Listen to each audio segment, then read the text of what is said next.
បាទជំរាបសួរបងប្អូនអរគ្នាថ្ងៃនេះជួបជាមួយខ្ញុំបាទសាយុទ្ធម័យម្ដងទៀតហើយថ្ងៃនេះខ្ញុំមកប្រាប់បងប្អូនអរគ្នារបៀបប្រើប្រាស់ VPN ដើម្បីបង្កើត Facebook បរទេសឬក៏យើងកាន់ admin បរទេសដើម្បីរកប្រាក់ចំណូលពី Facebook ណាអញ្ចឹងដើម្បីធ្វើការចូលទៅកាន់ VPN បងប្អូនអរគ្នាអាចធ្វើការតម្លើងយកមកប្រើសិនចំពោះ iPhone យើងប្រើApp Store ចំពោះ Android យើងប្រើ Play Store អញ្ចឹងឥឡូវខ្ញុំសូមធ្វើការចូលទៅកាន់ App Store បាទបន្ទាប់មកយើងចូលកន្លែង Search បាទខ្ញុំវាយពាក្យថា Turbo VPN នេះអញ្ចឹងបងប្អូនអរគ្នាចំពោះ VPN គឺមានច្រើនណាបងប្អូនអរគ្នាវាមាន VPN បាទ free ហើយនិង VPN ដែលយើងបង់លុយប្រចាំខែនិងឆ្នាំអញ្ចឹងណាអញ្ចឹងចំពោះ VPN ដែលនៅស្រុកខ្មែរដែលបងប្អូនយើងគាត់ប្រើច្រើនពីច្រើនគាត់ប្រើ Express VPN ឬក៏ Susak VPN អីចឹងទៅអញ្ចឹងឥឡូវខ្ញុំសូមធ្វើការយក VPN បាទ free មួយដើម្បីយកមកបាទយកមកបង្ហាញបងប្អូនគ្នាអញ្ចឹងឥឡូវខ្ញុំសូមធ្វើការដំឡើងវាសិនបាទចំពោះ VPN ខ្ញុំ recommend ឲ្យបងប្អូនគ្នាបាទចំពោះគាត់ដៃថ្មីអីចឹងយើងប្រើ free សិនទៅយើងយកមកបង្កើត account ឬក៏យើងកាន់បាទ admin បរទេសអីយើង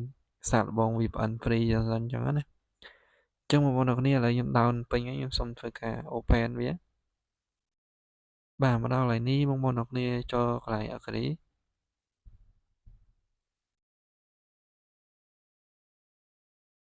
បាទបន្ទាប់មកយើងចុច allow កន្លែងនេះយើងចុចខ្វែងមកបាទកន្លែងសញ្ញានេះសញ្ញាព្រួយនេះអញ្ចឹងបងប្អូនគ្នាអាចចុចលើនឹងមកដើម្បីកំណត់បាទប្រទេសដែលបងប្អូនគ្នាចង់ឲ្យ IP របស់យើងទៅនឹងណាអញ្ចឹងឥឡូវខ្ញុំសូមធ្វើការជ្រើសរើសសិននេះខ្ញុំសូមធ្វើការជ្រើសរើស United States បាទបន្ទាប់មកខ្ញុំយកកន្លែងនេះដើម្បីជ្រើសរើសទីក្រុង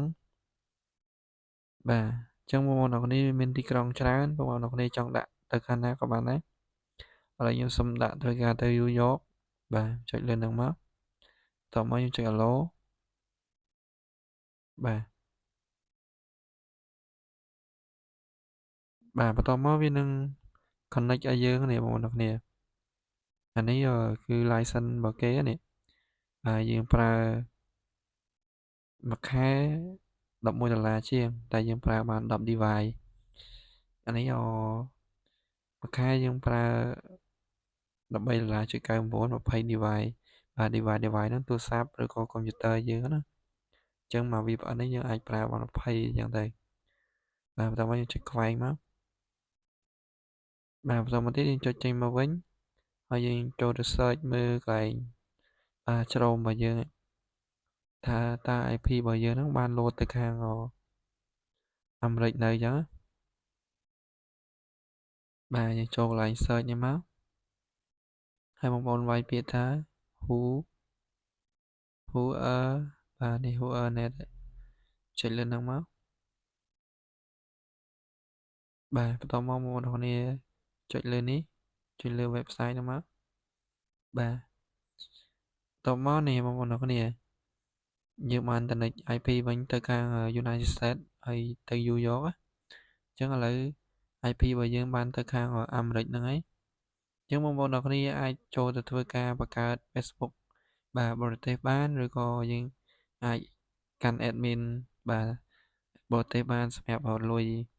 ចំពោះនៅស្រុកខ្មែរយើងតោះតែយើងប្រើ admin ក្រៅប្រទេសអញ្ចឹងបានយើងអាចរកលុយពី Facebook បានអញ្ចឹងវីដេអូនេះគឺខ្ញុំមានតែប៉ុណ្្នឹងទេបងប្អូនគ្នាជួបខ្ញុំនៅវីដេអូក្រោយទៀតអរគុណសូមជម្រាបលា